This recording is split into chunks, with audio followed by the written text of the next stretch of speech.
A paz do Senhor, meus queridos irmãos, a paz do Senhor, minhas queridas irmãs, meus queridos jovens. Estamos iniciando mais um programa da EBD em Casa, Cristianismo acima de tudo e Deus acima de todos. E já de início eu quero enviar aqui um abraço, para os jovens ali da Hélio Ponce de Arruda, para a nossa jovem Evelyn, Evelyn Esther, que está na Argentina, estudando, cujo pai é pastor em nossa igreja. Um grande abraço. Com certeza ela está assistindo a nossa programação. Também um abraço para a Carol, nossa jovem também, do nosso conjunto Alvorecer, Evelyn, Caroline. Também para o nosso jovem Wagner, João Gabriel, João Vitor, Wesley, Henrique, tá? E os demais componentes do conjunto Alvorecer. O líder Túlio, um líder abençoado, que tem trabalhado com muita presteza para o conjunto Alvorecer. A nossa querida esposa também, que é regente ali, Marli Godoy, que está junto conosco, nessa programação. Que Deus abençoe cada jovem, o nosso pastor, o pastor Neucimar, que tem trazido um estudo maravilhoso, um estudo sistemático, que nós tivemos a semana passada, terminou, sobre as 7 igrejas da Ásia, e agora ele começa um estudo sobre o doutor Timóteo, ou o pastor Timóteo, melhor dizendo, Começou agora, iniciou o estudo. Só não aprende quem não vai na terça, porque está uma bênção, É um ensino genuíno, sistemático e profundo da palavra de Deus. Então, a todas as irmãs ali da Hélio Ponce de Arruda, um abraço, a todos os irmãos obreiros, Nós temos ali o nosso irmão Flávio, O jovem também, Mike, e os demais jovens, que estão nos assistindo, certo? O Creito, acadêmico, está fazendo bacharel em teologia, um pregador da palavra de Deus. Que Deus abençoe cada um de vocês, tá? Um abraço a todos ali da igreja Hélio Ponce de Arruda, uma igreja abençoada. E estamos iniciando, sem mais demora, a nossa lição de número 12, que vai ser lecionada dia 17 de dezembro de 2023 na sua igreja. Fica conosco para você adquirir subsídios, e aprendizado para você que é professor ensinar no próximo domingo, ou você que é aluno aprender mais da palavra de Deus, está pronto para responder ali as perguntas feitas, tá? O tema dessa lição maravilhosa é o modelo de missões da igreja de Antioquia, a primeira igreja gentílica, Então nós vamos estudar aqui, a primeira igreja onde os apóstolos congregavam foi a igreja de Jerusalém. Mas aí, com a perseguição após a morte de Estevão, então eles fundaram em Antioquia, a igreja ali em Antioquia. E ela era supervisionada pelos apóstolos, enviavam ali supervisores para ver como estava o andamento da igreja em Antioquia, E um deles era o apóstolo Paulo, também Barnabé, um grande pregador da palavra de Deus. Então, após a morte de Estevão, houve uma grande perseguição. E essa perseguição fizeram os crentes sair por todas as partes pregando o evangelho. E chegando ali, eles pregaram o evangelho, certo? Ali foi a igreja, considerada a igreja gentílica, A primeira igreja do gentil que surgiu ali convertido ao cristianismo. E essa igreja foi ensinado pelo apóstolo Paulo, por Barnabé, e depois foi, através do Espírito Santo, enviaram, e deram suporte para Paulo e Barnabé fazer missões e fundarem várias igrejas por toda a Ásia e Europa, Maravilha! Então nós vamos aprender hoje sobre a igreja de Antioquia. Fique conosco até o final. Já te peço que pegue a sua caneta, o seu lápis de preferência, Se quer a caneta ou lápis, A sua é a preferência. E também a sua lição, esteja em mão, a sua Bíblia, E o seu bloco de anotação para anotar todos os versículos, todos os textos que nós vamos mencionar aqui. O modelo de missões da igreja de Antioquia. Texto áureo. O nosso texto áureo está em Atos capítulo 13 e verso 12. Tá? O nosso texto áureo da nossa lição. E servindo eles ao Senhor e jejuando disse ao Espírito Santo: apartai-me a Barnabé e a Saulo para a obra que os tenho chamado. Tá? Verdade prática. A ação do Espírito Santo é a garantia do sucesso de toda a obra missionária, né? Então, o papel do Espírito Santo aí é fundamental, né? Sem ele, é impossível fazer a obra missionária. Então, o Espírito Santo tem que estar cheio do Espírito Santo e contar com a sua ajuda. A nossa leitura bíblica em classe está em Atos, capítulo 11, versos 19 ao 26, e o capítulo 13, do verso 1 ao 5. Tá? Não vamos ler para nós ganharmos tempo, tá? Mas fala aqui sobre, né, a morte de Estevão e a perseguição da igreja primitiva. Né? Essa perseguição cooperou para que a igreja se espalhasse, os crentes se espalhassem por todas as partes, formando assim mais igreja e as pessoas convertendo através dos seus testemunhos e pregação da palavra. Então vamos entrar já, né, na nossa introdução. Nesta lição estudaremos a respeito da primeira igreja cristã formada por gentios, a igreja de Antioquia. Veremos a sua fundação e formação, sua vida ministerial e de comunhão, como foram os resultados produzidos da prática missionária da igreja. Teremos, portanto, uma amostra clara de que nessa igreja havia uma dinâmica simples, porém profunda: jejum e oração para pedir orientação ao Espírito Santo de Deus. Jejum e oração para executar a orientação do Espírito Santo, fazer missões. Uma prática missionária na dependência do Espírito Santo. Então, o ponto de partida para o sucesso missionário, para missões, tem que ser jejum, oração. Tá? E aí sim, o Espírito Santo entra em ação, usando os crentes para o sucesso dessa grande obra, aonde irá ganhar várias almas, formar igreja, tá? Para o crescimento da obra de Deus na terra. Então vamos avançar para o nosso primeiro ponto da nossa lição. Nós temos aqui 3 tópicos principais, né? Que é a igreja de Antioquia, natureza e características, a sua natureza e as suas características. Temos o segundo ponto, uma igreja missionária em ação. E no terceiro ponto, ou no terceiro tópico, o serviço de missões. Tá? Então vamos adentrar aqui no nosso primeiro ponto, do primeiro tópico da nossa lição. Uma lição abençoada, né? Temos aqui no primeiro tópico, como já dissemos, a igreja de Antioquia, a natureza e característica dessa igreja nós vamos estudar agora, ok? No primeiro ponto, Antioquia da Síria. Não podemos confundir Antioquia, né, da Cilícia com Antioquia da Síria. Aqui é Antioquia da Síria, tá?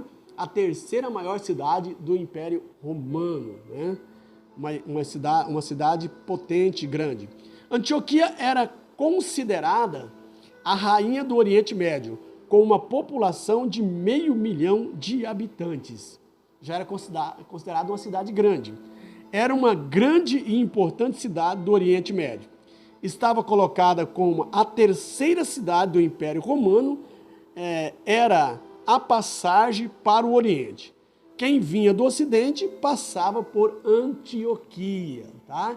E por isso, né, havia muitos idiomas, havia muitas pessoas de vários lugares que passavam e outras ali ficavam, o negócio estava e ficava. Era uma cidade populosa, comercial, e havia vários idiomas, olha aí. Tá?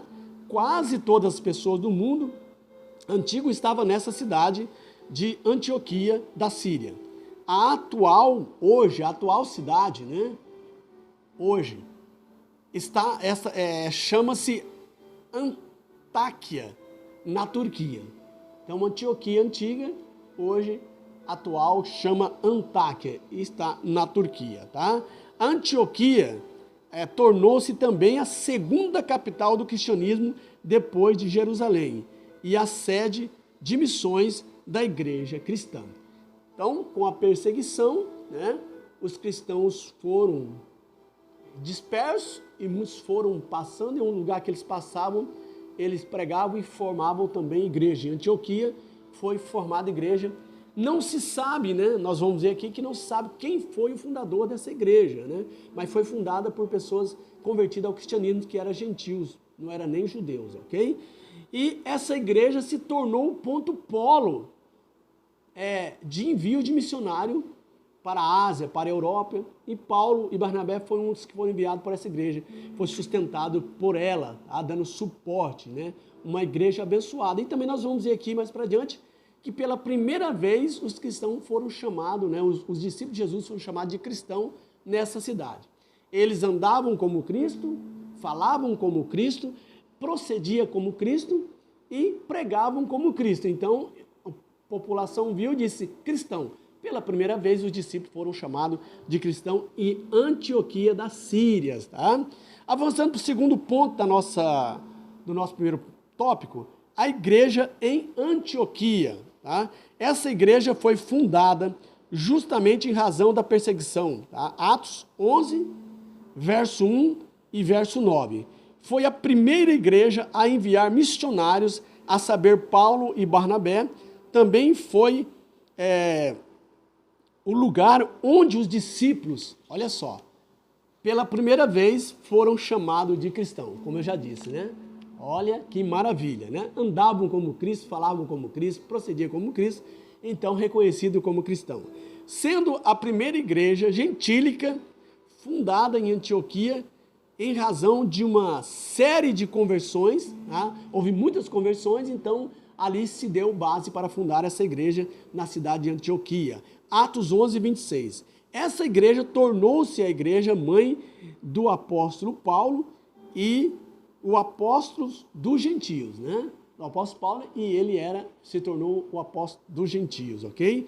Tornou-se uma cidade estratégica para a pregação do evangelho para outras regiões do mundo, né? Então ela foi um polo, um ponto de partida. Dali, várias faíscas, né? Vários missionários, né? Incendiaram o mundo antigo, Ásia, Europa, e da Europa, né, chegou até nós através dos mares, né? Os missionários vieram, e hoje, se nós somos crentes, convertidos, é porque os missionários se esforçaram e chegaram até o nosso país. Avançando para o terceiro ponto do primeiro tópico, uma obra de leigos, tá? Então não era pessoas, né? Embora o apóstolo Paulo e Barnabé tinham, certo, um conhecimento intelectual muito apurado, mas a maior parte dos convertidos eram leigos, né? Não eram pessoas acadêmicas, tá? Embora os acadêmicos, né, cheios do poder de Deus, se torna uma bênção, né? Tem o conhecimento e tem o poder. Não posso só ter o conhecimento e não tem poder, mas tem que os dois andar juntos para não ficar com defeito, né? De fabricação. Conhecimento e poder, tá? Não pode, senão fica da anomalia, né? Então tem que ser junto, conhecimento e poder.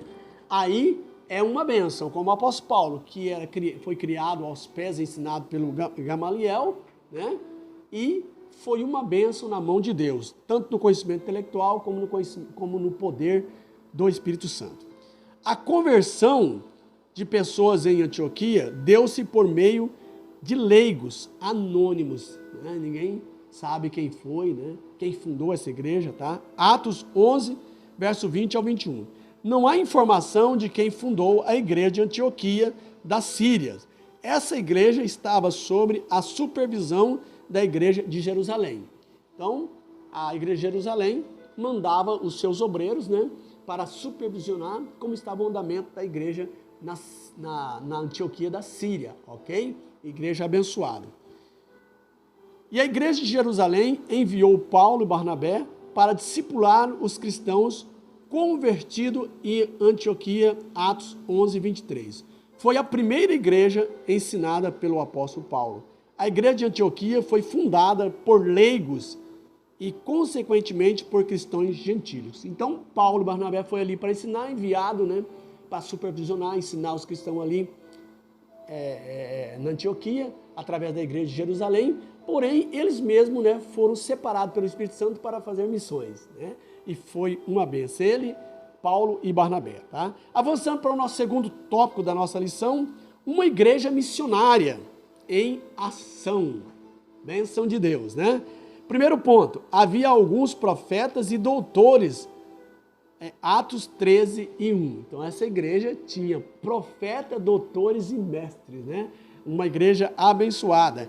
A igreja de Antioquia se tornou idônea ao ponto de congregar profetas, doutores e mestres, né? E pastores. Olha que maravilha, ela se tornou idônea, né? Capacitada ao ponto de congregar essas pessoas abençoadas e abalizadas pelo Espírito Santo de Deus. Porém, o modelo do exercício profético era diferente do modelo do Antigo Testamento, tá? Então, o modelo da igreja primitiva era profético era diferente do modelo do Antigo Testamento. No Antigo Testamento, os profetas foram até João, que foi o último profeta, tá? Que viveu de acordo com o modelo ou os parâmetros do Antigo Testamento, certo? Os profetas do Antigo Testamento eram separados da sociedade, viviam no deserto, em cavernas, em tendas, isolados. E quando eles vinham profetizar entre o povo tinha em grande temor, né? Quando eles vinham profetizar. E os últimos desses profetas do Antigo Testamento foi João Batista. Então, o modelo de profetas do Novo Testamento, da igreja primitiva, era diferente do modelo do Antigo Testamento. Os profetas do Antigo Testamento foram até João, foi o último, ok? E eles viviam, o seu modelo de vida era separado da população. Viviam em cavernas, isolados, né? No deserto. João mesmo vivia no deserto, comendo gafanhotos e mel silvestre.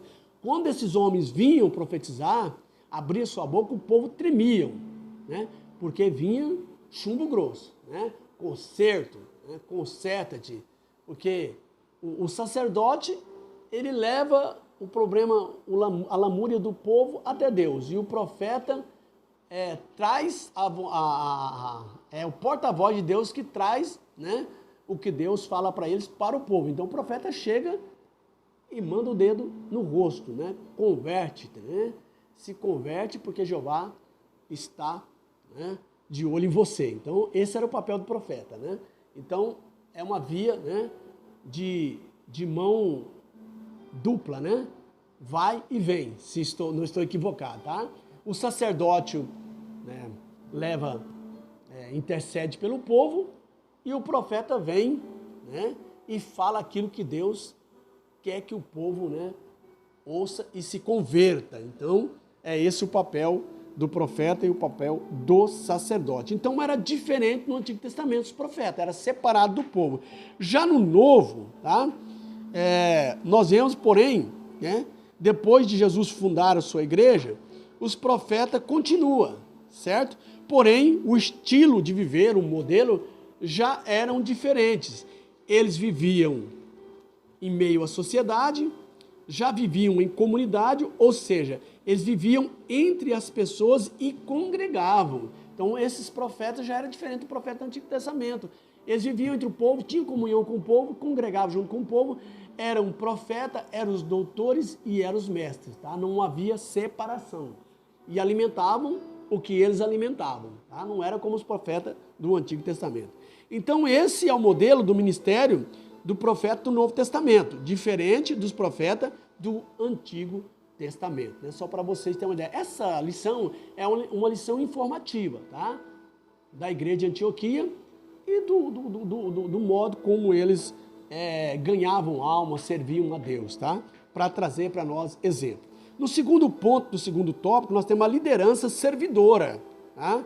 Havia uma perfeita comunhão, não só entre os pastores, profeta, mestre, mas com todos os membros da igreja.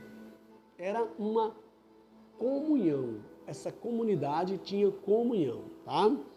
Viviam nos ensinos dos apóstolos, nas orações, na comunhão e no partir do pão. E isso, né, fazia com que Deus acrescentava cada dia as almas que se converteriam à igreja. A igreja cresceu espantosamente.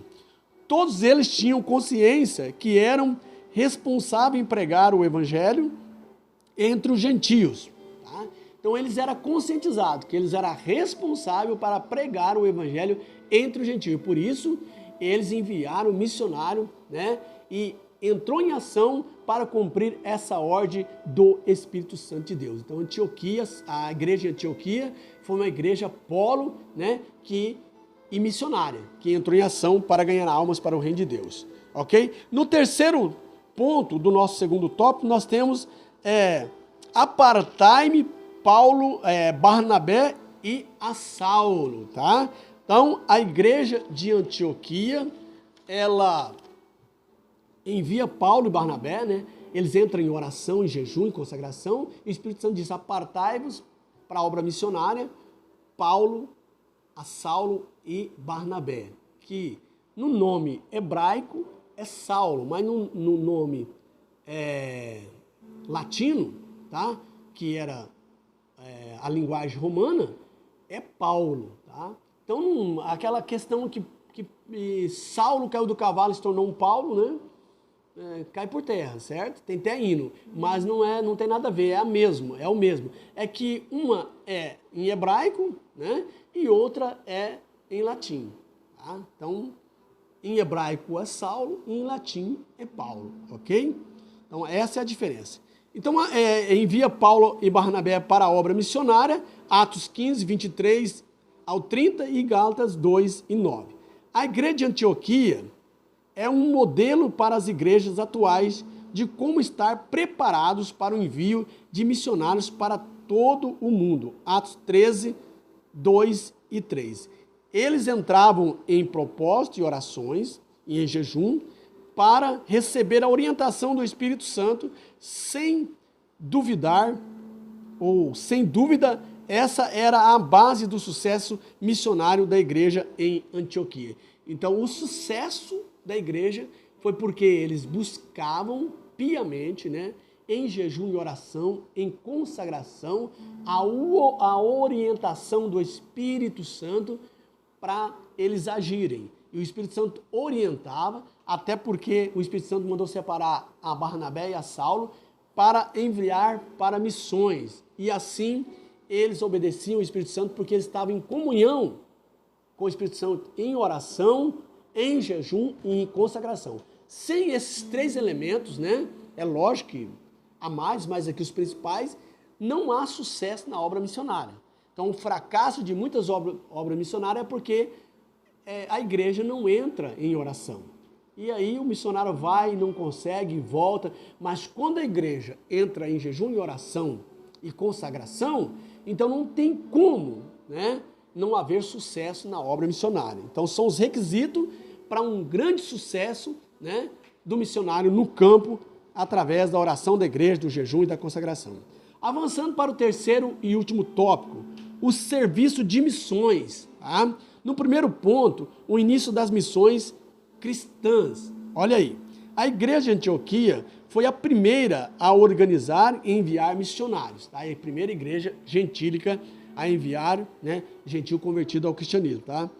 A organizar, né, tinha ali certamente, né, o departamento de missões, né, que angariavam fundos para sustentar os missionários no campo, né, enviar missionários. Paulo e Barnabé foram capacitados e enviados ao campo missionário, tá, pela igreja de Antioquia. Paulo e Barnabé ficaram 14 anos para serem preparados para missões pela igreja de Antioquia, Gálatas 2, verso 1 e 9. E é Paulo que dá, né, dá essa informação para nós, tá? Eles ficaram 14 anos se preparando para encarar, né, essa grande, né, missão de ganhar almas para Jesus, ok? Avançando para o segundo ponto do terceiro tópico, roteiro da viagem e atividades missionárias. Olha aí, 10 cidades foram evangelizadas na primeira viagem de Paulo. Na primeira, 10 cidades foram fundadas por Paulo e Barnabé. Eles ganharam almas, plantaram as igrejas e muitos milagres aconteceram da parte de Deus. E logo após cumprido essas missões, eles retornam a Antioquia e relatam com muita alegria o que Deus havia realizado entre os gentios. Atos 14, versículo 26 e 28. Olha que maravilhas, né? Eles foram enviados, a igreja responsabilizou, mas eles tinham o dever e o compromisso de voltar e relatar, né, as almas que eles tinham ganhado e o que Deus tinha feito através, né, dessa grande obra missionária, né, que eles estavam fazendo. Avançando para o terceiro e último ponto, o terceiro tópico, prestando contas, tá? Olha a responsabilidade na obra de Deus, né? Não é só ir e ficar à vontade, não. É prestar conta do seu serviço, como a igreja tem o dever de mantê-lo no campo missionário. Então, existe responsabilidade de ambas as partes, da igreja mãe, a igreja polo, e também do missionário que está no campo, tá? A ideia de missionários independentes, que responde somente ao Senhor, não é bíblico, né? Então o missionário vai por conta própria. E aí chega lá, ele sai nas igrejas pedindo ajuda, quando pergunta quem é o seu pastor e qual a sua igreja, ele diz, não, eu não tenho pastor, o meu pastor é Deus. Isso não é bíblico. Paulo nos dá aqui, certo?